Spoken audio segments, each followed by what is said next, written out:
had a break again. It seems that our traffic is so strong that we have internet issues. Just to continue and probably to give you an update on, I was speaking earlier on about the fact that there was a warning of a tsunami warning put out. The PTWC, the people who monitor for tsunamis in the region, have since put out an update that there is no tsunami threat from the earthquake that occurred, which is what we expected.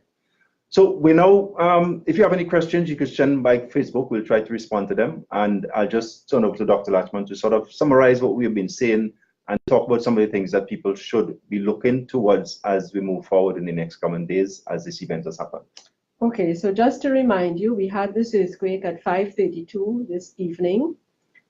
It was located in eastern Venezuela at significant depth, 86 kilometers. It was felt strongly across Trinidad and Tobago. The rest of the Caribbean, in fact, Guyana, okay. St. Vincent. Okay, so we've had felt reports coming from Guyana and as far north as St. Lucia. Yes. Right.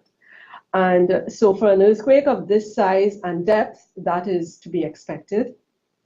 We also expect aftershocks from this earthquake. We have had at least 7 so far.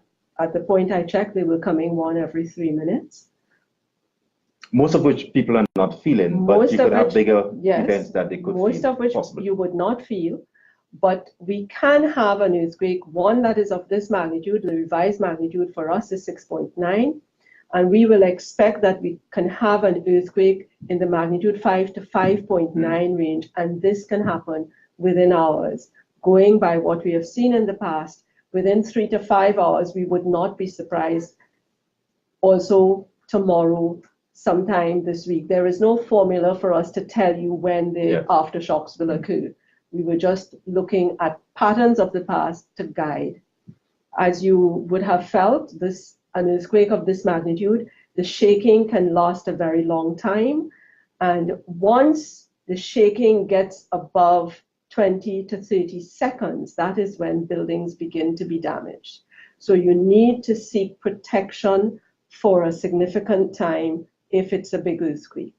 As we said before, if you can get out of the building safely, you're on a ground floor, the door is there, the field is there, away from the building, do that. If you're in the building, you should stay in the building, do not try to move. If you try to run during a big earthquake, you can't do that effectively and you injure yourself just by trying to run.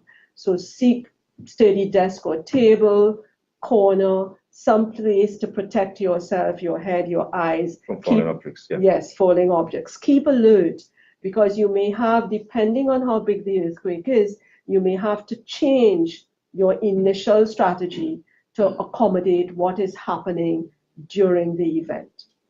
Right, so to take forward any days going forward, as Dr. Latchman said, it's possible to have continued seismic activity either of the close to the size that we have, but there's always a possibility that you could have bigger.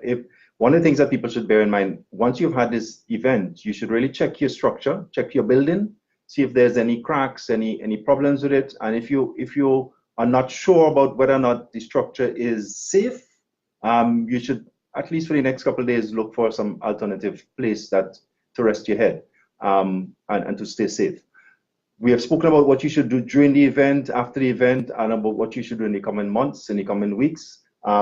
We need to bear in mind, in summary, that we live in a seismically active region. This can happen. We've said it, and therefore we need to learn to live with it safely.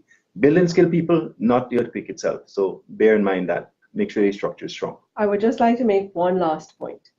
Earthquakes of this size, you have aftershocks continuing for years, not just 2 days or 3 days.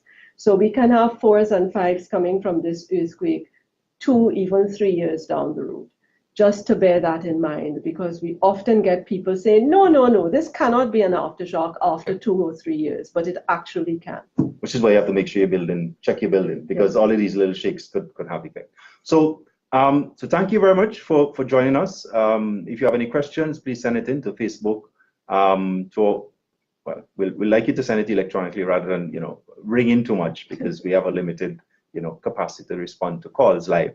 But certainly we trust that you have learned something, that you keep safe, you stay safe with yourself and your family, and you make sure that you are prepared for things in the future as you are now. Thank you very much. Thank you. Have a good evening.